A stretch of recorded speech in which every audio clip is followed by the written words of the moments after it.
Welcome back to the Hoggie Shuffle, the show where we live in the trenches and break down the part of football that truly decides the game, the line of scrimmage. Quarterbacks get the headlines, receivers get the highlights, but championships are still built where the big men line up. Today we're going to be all in on the big men. We'll break down the top offensive line prospects of the 2026 NFL Draft, legends who define the position, the guys who would dominate the trenches for years to come. We've got trench warfare, where elite offensive, defensive linemen go head-to-head and we debate who wins the rep. We got guess the lineman. We got some trivia battles coming in. We put ourselves in a scenario-based game that forces through tough decisions and high-pressure situations from 4th and goal to stopping an elite pass rusher. And by the end, you're going to have a full picture of the trenches from the past, the present, and the future. All trenches, all the time, all episode long. Here we go. Real quick, though, one more. We got Justin back in the house. Woo! Glad to be back, and boys. We're about to get started. Rob, you want to get started here, the Big Guy Spotlight? All right, we're going to hit Big Guy Spotlight. We picked this one for Justin, so you're up, buddy. You got the big snack, eh? We're doing Casey Hampton today. Yes, Love sir. it. Not only, but I have to put it out there, is one of my favorite guys to watch. Part of 3 Super Bowl championships. We share the same birthday on September 3rd, boys. Ooh. Hell yeah. Yeah. No, this guy, he was amazing for us, man. Like I said, the guy, like we put in that work where you do your job. He was the epitome. He was never in the big spotlight. He had the James Ferriers, the Joey Porters, the big boys behind him that were all the big spotlight. But that guy, man, he was consistently inside taking double teams for the linebackers to do their work. It was so much fun to watch this guy. And, only 6'1", but 330 pounds or whatever of pure fury. Enjoyable to watch, man. I tell you. So glad we're doing them. The old big snack. What's on this guy here? So, yeah, draft number 1 out of Texas. Reading on this guy, he was the only person in Galveston out of his high school they've ever retired his number. Cool. Yeah. Oh, yeah. Coming out of Texas. Obviously, he went back to Texas University, right? Drafted 19th overall. Like I said, not a stat guy. Wasn't flashy. Didn't get much sacks, but nothing bigger than the sack that he had on old Hasselback in the Super Bowl where he got him good. And boys kind of turned the tide on that one, kind of locked it in on that big one. But, yeah, this guy, man, I tell you, we wanted to battle of the trenches. This guy was the double-team master. Where did he get the name Big Snack from? I don't know where he got the big snack from. I'd love to find out. Obviously, it's got to be from high school. It just sounds like being a big dude, nickname, yeah, 100%. Right? Because, he was a big dude. He had a big belly on him. But for some reason, he could move, right? Like, it was so much fun to watch that. And he did the big belly and everything like that. The guy was a beast, man. So I don't know where he got it. I love it, though. He was such a durable, consistent guy. He played over a decade with Pittsburgh and only Pittsburgh. He started 182 games, and an incredible feat for a player with his physical, punishing position that he played, that nose tackle spot. Like, that's not for the faint of heart. That means you're getting double teamed, triple teamed all the time. Oh, yeah. Well, if it's not for guys like him, you can't play a 3-4 defense. Exactly. It's so important for your nose tackle to be a double team taker, or else you're not running a 3-4. You can't let your linebackers float around and your safeties float around. Like, you got to take 2 guys. You have to. Amazing guy. Yeah, dude was pretty disgusting, man. Like, was he consensus All-American in his final year in college for the Longhorns? Yeah. Back-to-back 10-win seasons. Like, that's crazy in a 10-year career, right? Yeah. He always stuck out in my mind because he was if you built a list of unblockable guys, he was just that guy. And I don't mean unblockable as in like he's breaking to the quarterback and he's doing all the things. But if you tried to run up the gut against the Pittsburgh Steelers in the early 2000s, it was tough coming because they had 3 linebackers sitting in the back and they had Casey sitting in the middle just eating lunches all day long. Oh, yeah. Well, that defense, man, I think it turned a lot of people into Steelers fans because it was never pretty, but you weren't getting more than 50 yards rushing that game. And it was guys like Casey Hampton who flushed that middle. Like, that middle was unrunnable. You couldn't run up the middle. in Pittsburgh. So you had to dish it out to the side, do a check down. But then you had guys. Right. And it didn't matter who they were playing. Like, you just looked at, from the 2000s dynasty piece, some of the analysts say that Hampton was the most important lineman on that Steelers defense because you could literally build around him. So it didn't matter who you had on your right, who you had on your left. If you had a 3-4, if you had a 4-3, it was just always game time. And Casey Hampton was just always snacking and munching along. Oh, yeah. Right? So the next round of guys we're going to talk about are going to be the up-and-coming guys that are going into the draft this year, college guys. We're going to hear us talking about these guys the whole offseason until they get drafted. Once they get drafted, we'll still be talking about them. We did this all last year as well, too. First guy, though, is going to be Francis Mauigoa. Absolute dog. He isn't just big. He's bulldozing defenders. His lower body strength, violent hands, usage make him just a mauler in the run game. Reaches second-level linebackers, consistently driving defenders off the ball. Scouts rave that his combination of size, strength, and movement is just rare for a tackle prospect. So I think this guy's going to do really well once he gets to that next level in the NFL. A lot of talk about if he's going to be a tackle or guard. We've seen that last year as well too with Mr. Campbell, and then you can see that we talked about this a couple episodes back with Just, where he might be getting switched back and forth. You'll see how his career goes, right? But a guy like this, I think, still could be a very successful tackle in the NFL because of his frame and footwork is just unreal. He's a big guy. He's a big guy, He's right? Like 6'5". Oh, really? Right. Oh, yeah. His standout performances he's got going are, looks like a 2025 season. He allowed very, very few pressures and sacks, showing a stability and edge against talent. High pressure spots. His pass blocking efficiency graded very high. He had some big moments in the college playoffs through Miami's playoff run. And you guys seen him out there on that national championship game. The dude is just huge. And he is an absolute monster. And they ran at will in that national championship game. Like, that was a great game. But there was no stopping that offensive line and that number 15. Like, whoa. Dude, crazy one, too. In his 3 years there, never missed a single snap. He was, right? Well, Carson Beck looked like the best quarterback there is. He was exactly. Right? He was just lurking in the shadows like the Grim Reaper he is. I could be on drugs all I want to. I ain't got to do shit. Oh, yeah. And he's ranked either the 1 or 2 spot right now for the offensive lineman in the draft. Forecasting with possibly a first-round pick and even a future franchise cornerstone. And again, we've talked about this. I don't think this year's offensive line draft class is going to be the same as it has been in the last 2 years. I don't think you're going to see, I can't remember what it was last year. I think it was like 13 offensive linemen in the first round. I don't think you're going to see that this year.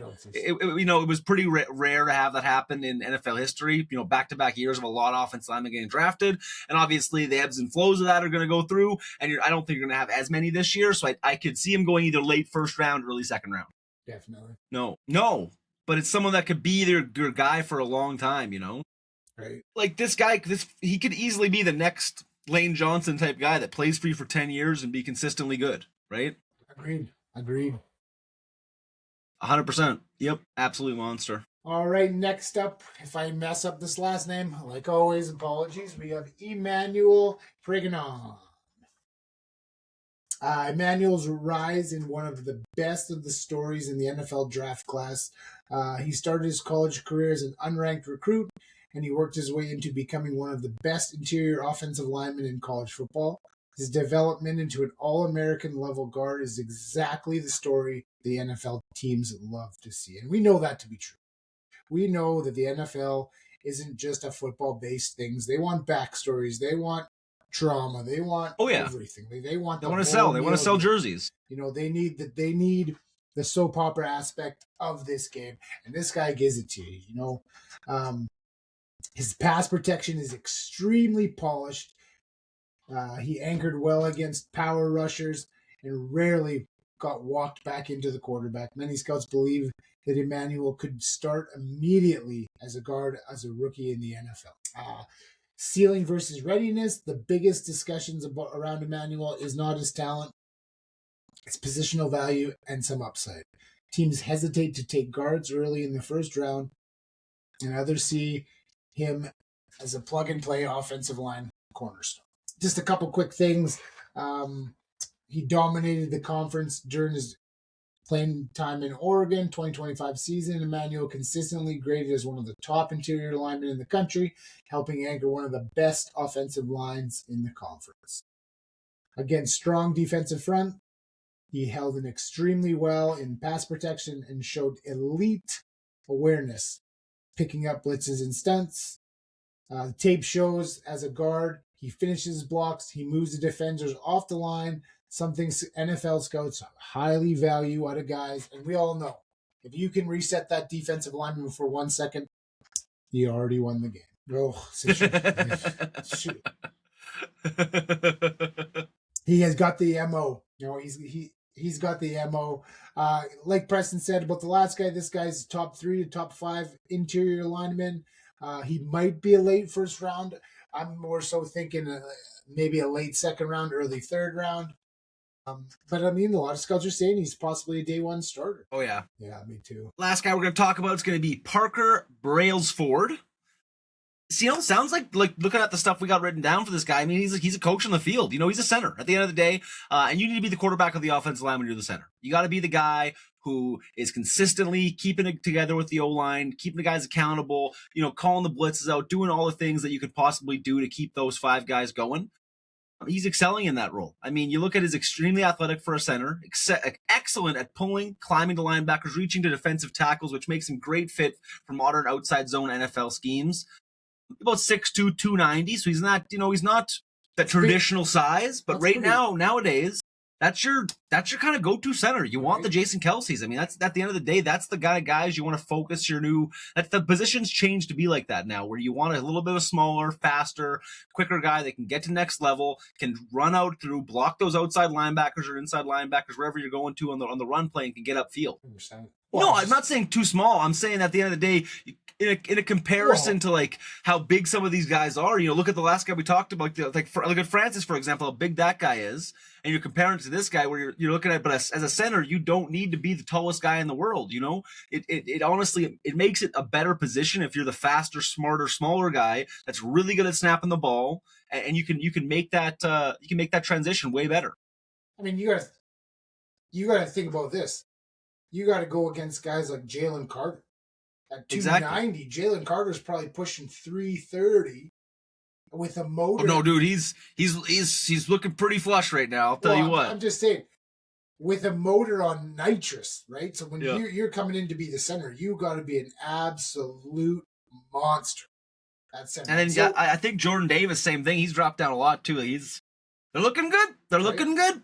Gonna be good. But my point being is that you gotta have enough gump at 290, 6'2" to be able to go against those guys, right? But and you look at this guy, this kid right here. I mean, he's graded as one of the top 10 pass blocking centers in college football. Keeps the pocket clean against the strong SEC defensive fronts, which aren't easy teams to block. You're going against the best of the best out there. They got him as 1-2 center for going into the draft class. He's like I said, projected late first round, mid to second round. Again, these linemen, you're going to see them popping up right at the end of the first, into the second, kind of in there. I really think that's where a lot of these guys are going to fall. There's a lot of really good, flashy, kind of skilled position players that are going to go earlier in the draft this year, but these linemen are obviously going to get drafted. They're going to be unreal. It's going to be ridiculous, man. You're going to see this kid's going to be good. This kid's going to be good. Well, I think one thing that's definitely changed in the draft as of late is that you're seeing these O linemen, D linemen come to the NFL as skilled players because of all the extra work they're putting in, and they're getting into shape, and they're dual sport athletes. Right? That's a big one, and they're already NFL ready, right? So like that was a big thing for me about the draft, and it's just like you're getting receivers that are ready, and you're getting all this, and then they're like, well, this lineman needs 2-3 years to get there and be this guy, and that's not the case anymore. And like we've seen of last year, 90% of those guys we talked about, they all started. Exactly. It looks like our next thing we're going to talk about is a couple of big league headlines. We're going to talk about the Bears Stadium drama.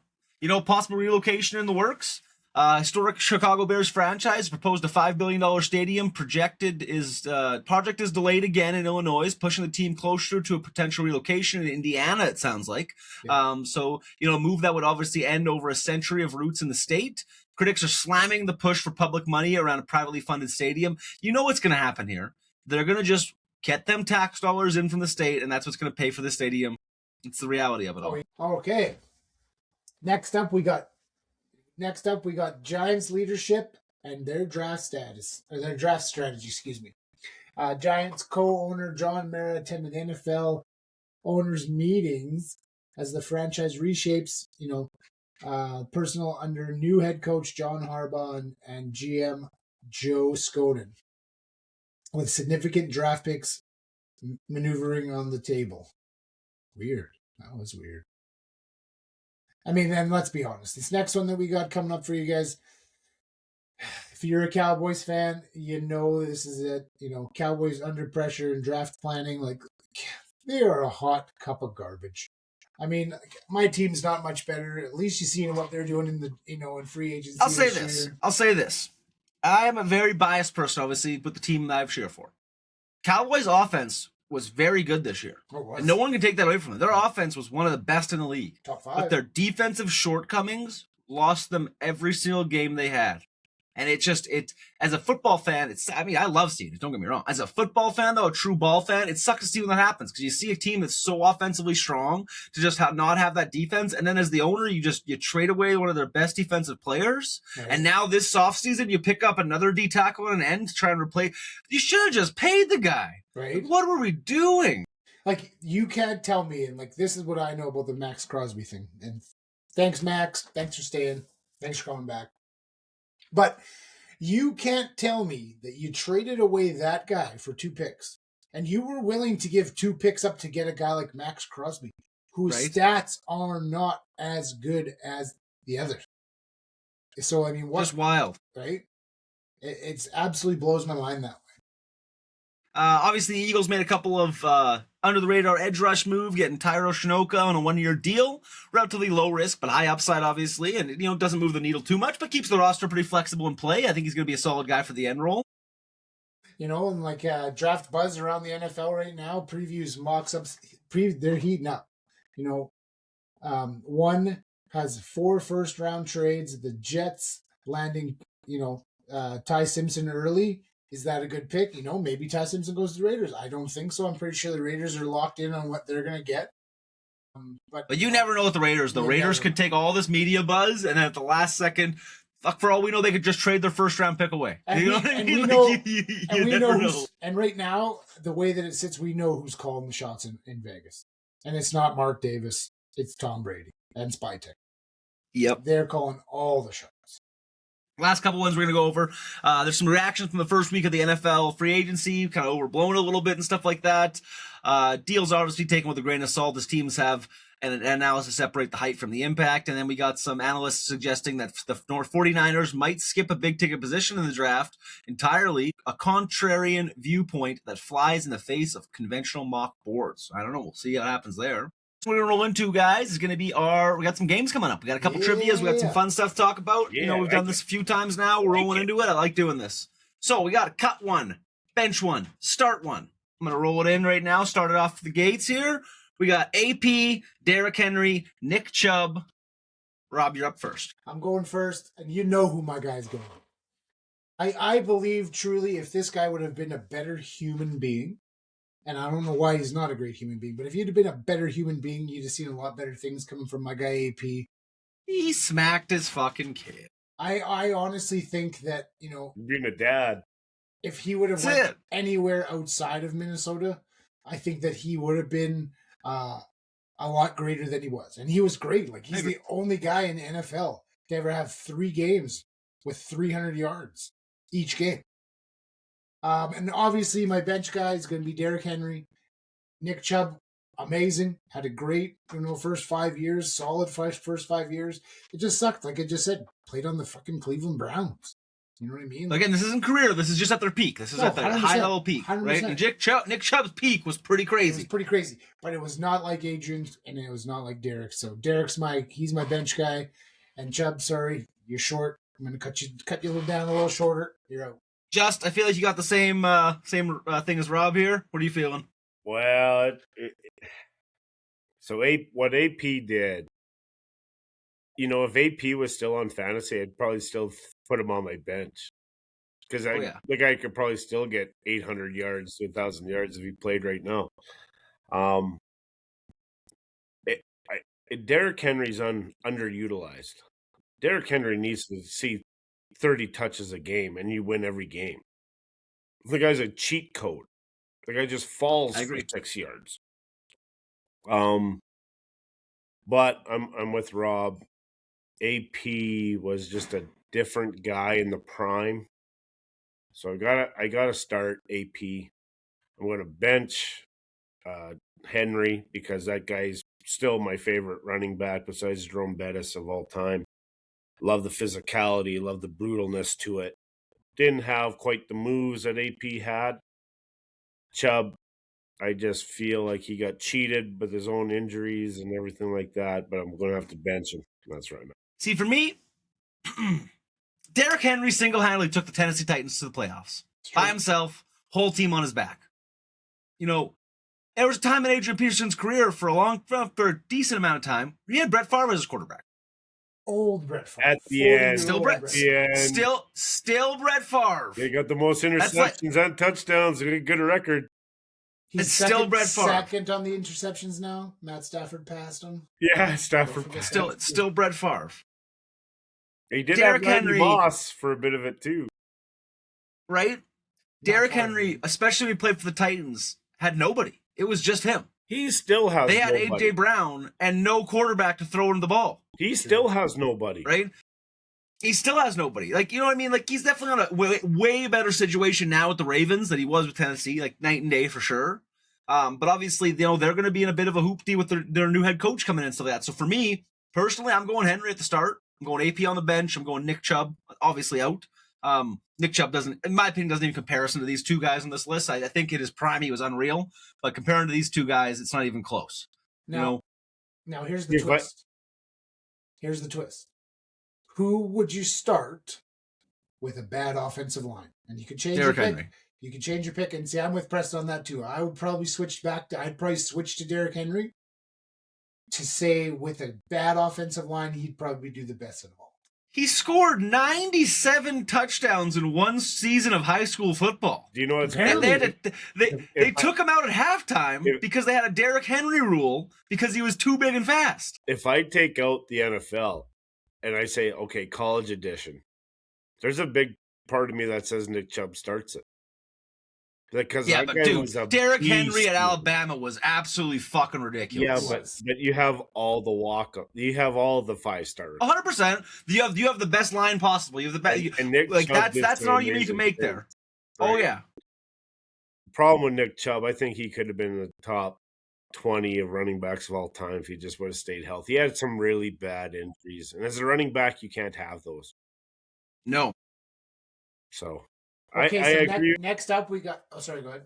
No, I agree. I like Preston's take on it. It's a tough one between AP and Henry. We're both good. Oh yeah. Okay, so next up, we got game 2, same game, a little different. We got Dan Marino, we got John Elway, we got Brett Favre. This one's hard because each quarterback represents a different style. Marino is a pure passer. Elway, it was clutch when he needed to be. He wasn't overly a great passer, but he was a good playmaker. And Favre was just a gunslinger, did everything off his back foot, and just relied on his instincts to win. Now, 2 questions. You got to sit one, bench one, start one. Sit one, cut one, start one. And you got to tell me who'd throw the most interceptions. Justin, you're up. Elway starting. I got a game on the line. Elway's my boy. The guy did it. I didn't see Dan Marino do it, even though they had a perfect season. You know, but I think that was before his time. Dan Marino, I would probably cut, and I know that's a terrible one to say. Brett Favre, I put in second. My thing, if you ever look at GOAT talk, and that's the sports, right? Sports is all about championships. Who won the most championships? Elway. Who won the second most? Favre. Who won the least? Marino. The most important position in football is your quarterback. For that reason, I gotta go Elway.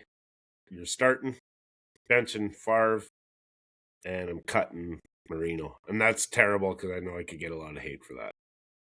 Who's your interceptions? Oh, most interception, Brett Favre for sure.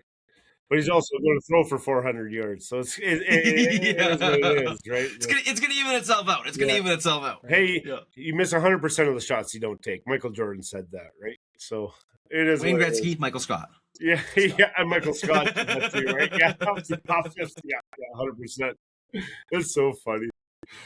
All right, Preston, who you got? A lot of times I find me and Justin sometimes have opposite, feelings when it comes to a lot of these questionnaires, which is fun. But this time, I'm going with the exact same answer for both, to be honest with you. I think Dan Marino is probably one of the best regular season quarterbacks there ever was, but couldn't ever get it done. He's a Jim Kelly. He just could never get it done. And he was in an era where realistically there was a lot of good, running teams. The passing teams weren't as, there's lots of passing, don't get me wrong, but it's a different era, right? But yeah, I think Elway takes the start 100%. Dude's clutch. He's winning championships.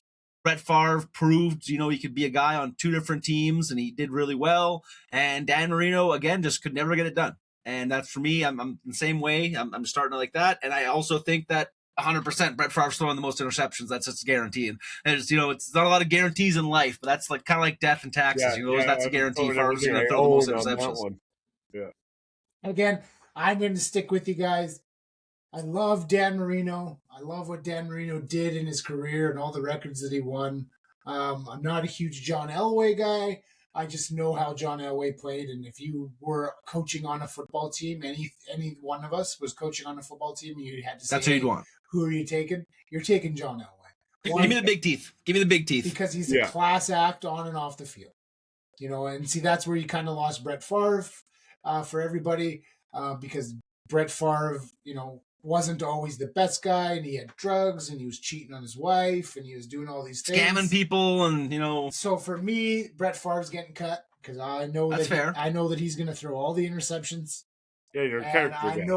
I know my guy Dan Marino also was a very classy guy, and he did a lot for the sport of football. Still classy. He made the passing game what it was and what it is today. If it wasn't for a guy like Dan Marino, I don't think there's a Miami Dolphins team right now if it wasn't for them. That's true. It's true. Or Jim Carrey. I was like, did you say Jim Kelly or Jim Carrey? Jim Carrey. Next up, we got game 3. Defensive monsters. We got Ed Reed. This one's gonna be the toughest one we've ever done. This is the toughest one I can see for sure. We got Troy Polamalu. Yep. And we got Brian Dawkins. Now, this one destroys Ravens, Steelers, and Eagles fans. Instinct versus leadership versus playmakers. Preston, you're up first. It's tough. Like that's such a tough pick for me, and this is a hard one. I got to go with the X Factor first. That's me personally. There's a little bias in there, but I think that Brian Dawkins played the safety role as one of the best that he could play it. The way he would play, the way he would hit, the way he would tackle, the way everything was absolutely unreal, right? That's where I'd start. Now, for me, when it comes down to the next two guys, you're deciding who you want in a football team. When it comes down to, do you want a guy that's going to come and blitz your quarterback and be an interception, do those things and all that stuff? Or do you want a guy who's really, really good at picking the ball off of the safety role and running back? And that's the two differences. I think Troy Polamalu was a better, well-rounded safety because he had the big hits, but he also had the interceptions. You had kind of both of those things. No, I'm not saying Ed Reed didn't have the big hits as well, but Ed Reed was more known for being that over-the-top lurking safety, picking that ball off. I mean, he's one of the biggest interception safeties of all time. But I think he also had a great defense surrounding him to do those things, and so did Troy Polamalu. But, it's a tough one, but I think I'm going to bench Polamalu and cut Ed Reed. Fair enough. As we said, we knew this one was going to be crazy. That's so tough. And to cut Ed Reed is absolutely fucking wild. That's so tough. So leaker report. The next one's going to be tough too. Okay, Justin. I kind of already know what Justin's going to pick on this one, but I need to hear it come out of his mouth. Okay. So I'm a Steelers fan, of course. I'd love to say I'd start Polamalu. But Ed Reed was a different animal. That guy was a brutal guy to play against. You talk to the GOAT of sport in the NFL, Tom Brady. the only person he didn't want to play against was Ed Reed. And so for that fact, and after what I've seen, Ed Reed was a problem. Mixed in with the fact that you had Ray Lewis. I get that. But Ed Reed, I just think he just came up so big. Polamalu had such cool plays. And he was really good at interceptions. So I'm gonna go, and Dawkins was, of course, nuts. This is a hard one, man. It's so tough. So tough. It's so tough. But if it was me and I'm picking a team, it's my team, right? And so I have to go Ed Reed to start. The guy, when it came down to it, the guy just loved the physicality of it. Relentless, brutal. I go Ed Reed start, and I hate it because I'm a Pittsburgh fan. Fuck you, Ed Reed. And then I go Polamalu bench. Dawkins, you were a beast, but you didn't win. You didn't win the chip. So I got to go with Dawkins on the bench. I see the headlines and it says defensive monster. Now, there's only 2 of these guys on this list that you'd consider a monster.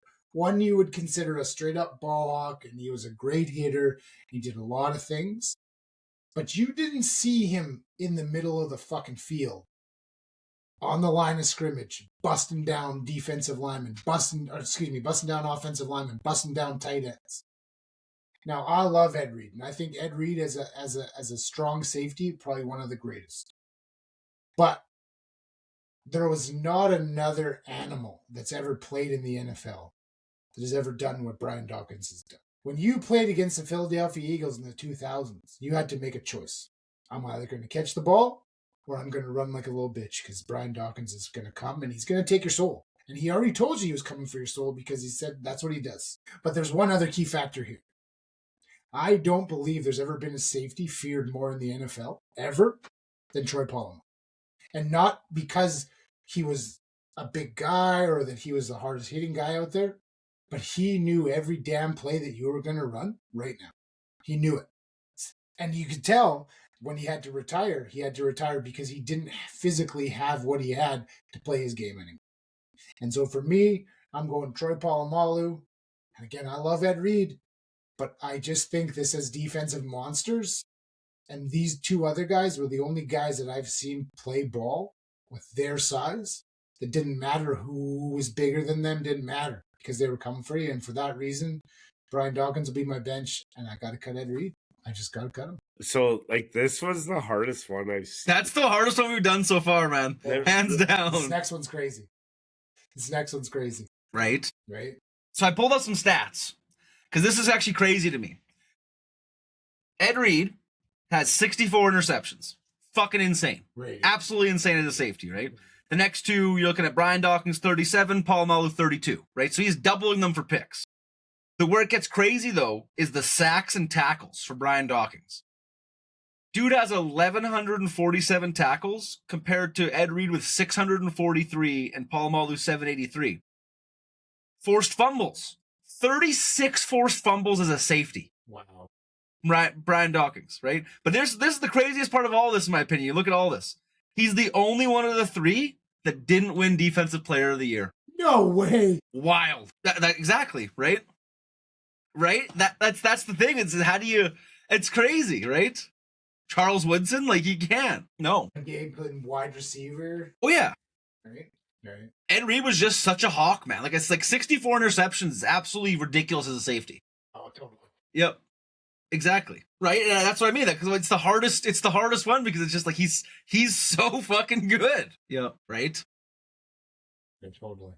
So now we're into the next one. This next one's going to be tough. I don't think it's as hard. But it's going to be tough. Oh, wait for Just to come back. Yeah, it's going to be a tough one. Yeah, no rush. Ooh, a little parched. So, we got start 1, bench 1, cut 1, wide receiver edition, all in their primes, okay? 2 questions again with this one. You got AB, Marvin Harrison, Larry Fitzgerald. And the second part of the question is going to be this. Who was the hardest to cover in their prime? Justin, you're up first. 100%. If he didn't get hit by Vontaze Burfict over the middle, he'd still be considered probably the number 1, number 2 receiver of all time right now. I truly believe that in my heart. I'd probably still be I truly playing. believe that in my heart. He'd still be playing, I think. No one has ever had a better 5-year run than Antonio Brown. Yep. Oh yeah, exactly. Yep. But I mean, he had Carson Palmer, right? If you had a good quarterback with that guy, I mean, Larry Fitzgerald, I think there was a stat where they talked about it where he had more catches than drops. Was that it? Yeah. Oh yeah, way more. He had like 3 drops his whole career. Like absolutely insane. Like oh yeah. It's pretty much unanimous. Insane. Oh yeah. Twice. It's true. Twice. He did it to LA too. Like if he's not in that LA Super Bowl, there's no fucking way they win. Dominate. Yep. Completely agree. I'm pretty much on the same level.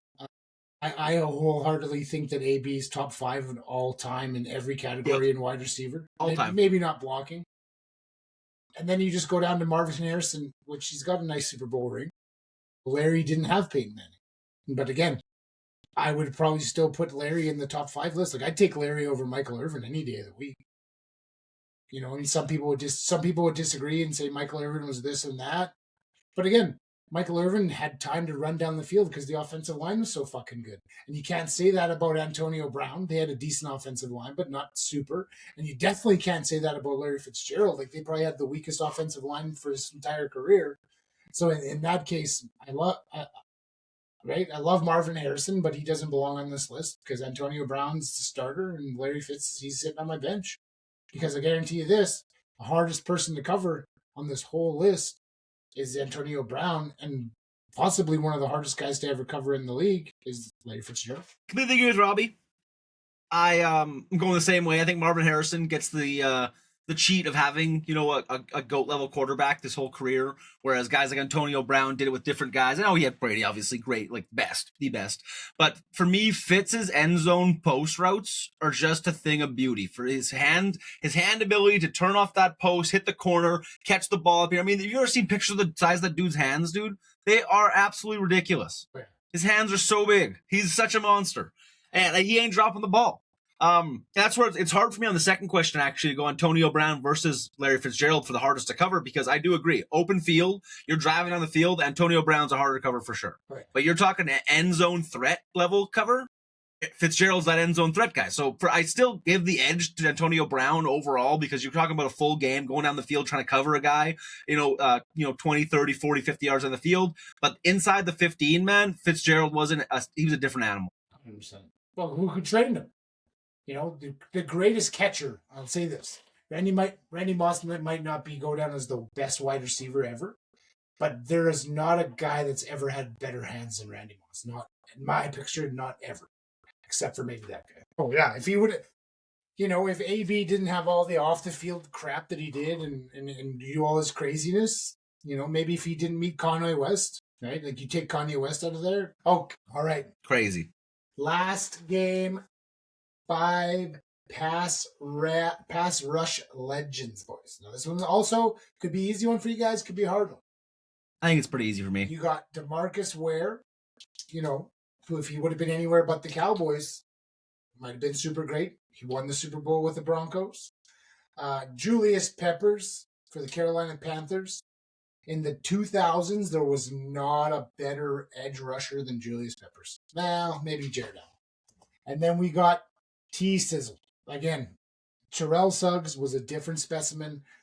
Absolutely crazy.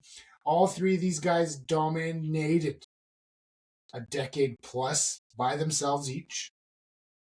And the follow-up question is, who would have the most sacks in today's pass-heavy NFL?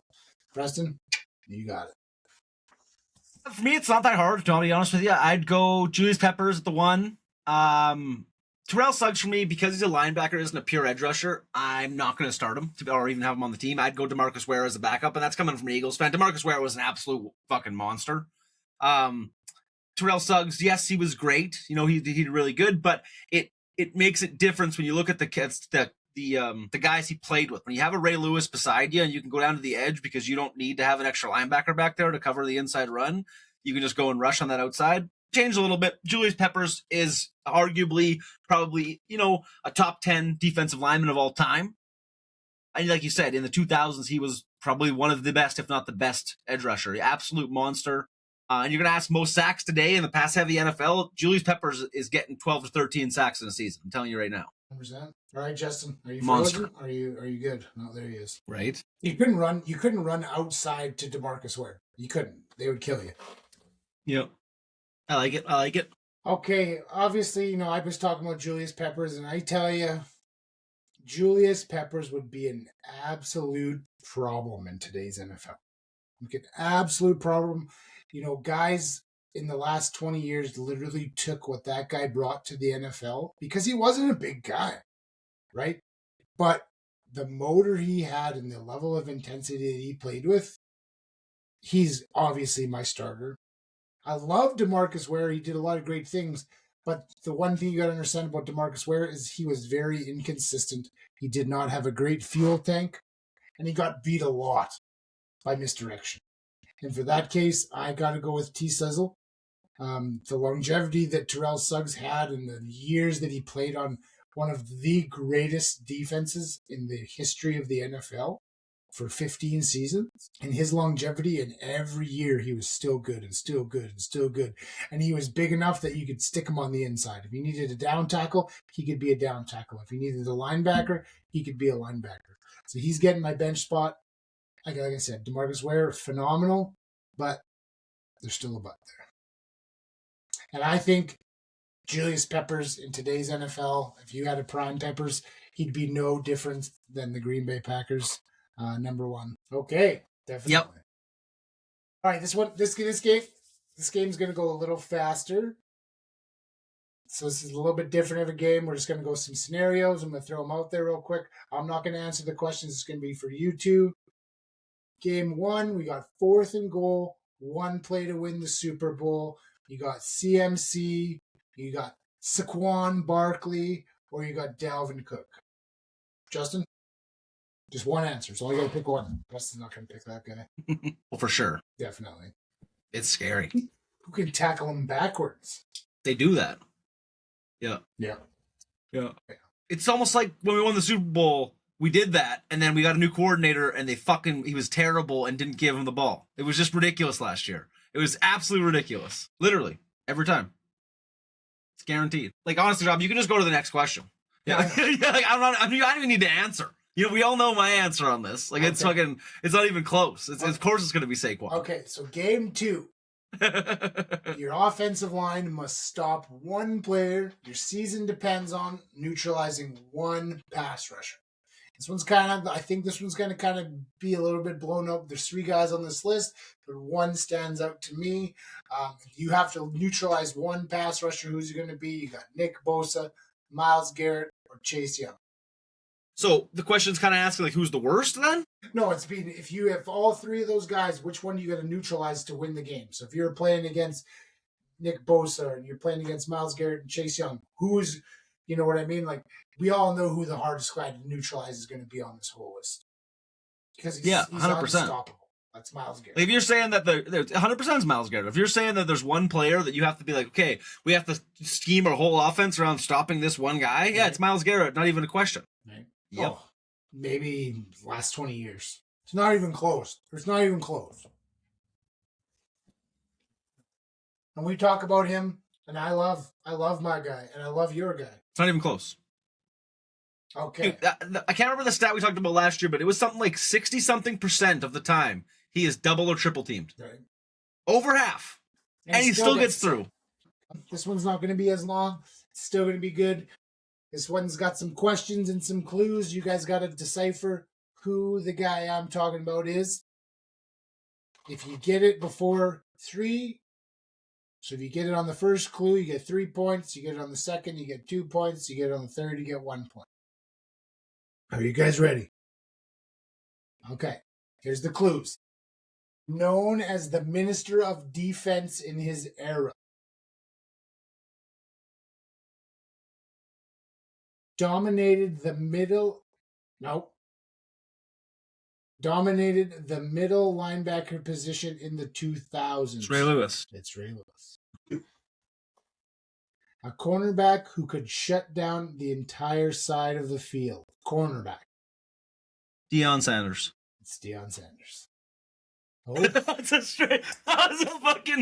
was a belt pull guess. I'm not gonna lie to you. That was a straight guess. I tell you, that was his nickname. I mean, that was his mantra back in the day. He could shut down one side of the field, right? That was a pure guess. Okay. I promise you, there's no answers here because I was looking to see if there was sheets. Oh no, I took them off. Yeah. Question 3.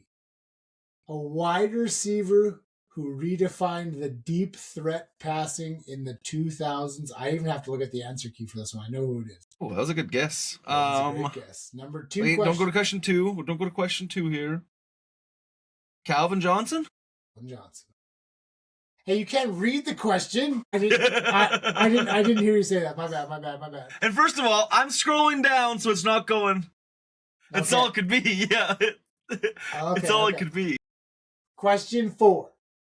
A pass rusher with a furious power and relentless motor, nicknamed the Secretary of a Sack. Let me just check the answer key. No. It's not LT. Secretary of a Sack. Next No, question. Question 2. Next question. Where is it? Spent majority of his career in the NFC, wreaking havoc for over a decade. Known for his classic move like the rip and swim to beat tackles. Yeah. I feel like it's got to be... Oh, tip of my tongue. I couldn't say his name earlier. I couldn't remember it. I feel like that's what we're talking about here. Bonus. He played for the Eagles and the Yes, Packers. that's exactly what I'm thinking about. I just can't tip of my tongue this guy's name. Name is Reggie. Reggie Yep. the Killer White. And I will argue, his nickname is definitely the Minister of Defense. It could be. Hey. Sometimes... Because he's a reverend. He's a minister. I can't be always perfect. Okay. Last question. Could be hard, could be easy. Played linebacker primarily in the 80s and 90s and was famous for a sideline-to-sideline speed. It's got to... Yeah. Ding, ding, ding, ding, ding, ding. It's LT. Oh, easy. Like, easy. talking like all time? Easy. All times? Easy. First ballot Hall of Famer Luke Kuechly. Yeah, right. Sorry. Probably take Deion, honestly. Just because you have that lockdown corner position. Realistically, he can play offense if you need him to play receiver. He's proved he can play receiver, but he's also the punt return monster, right? So, I mean, for me, I'm probably taking Deion. That's a very good pick. What you guys? Yeah, that's solid. That was the other part in my head. Was thinking like, do I go linebacker? Do I go Ray? I'm probably with Justin on that one because defense you got to build around him. I'd probably take him. That's fair. He was okay. Well, that's a wrap. That's a wrap for today's show. Great episode, guys. It was awesome having you back on again, Just. I find the episodes are always more fun with you on here. You know, they're just a good time. We have some better banter and things like that. Thanks everybody for watching at home. Obviously, you know, if you love the show, make sure to subscribe so you never miss an episode. Drop us a review. Obviously, leave a comment if you can. It really helps us reach more fans like you. We'll be back next week with more plays, more drama, and everything from the NFL. And until then, as always, stay square. Stay nasty. See you back. See you guys. Fun fact about that.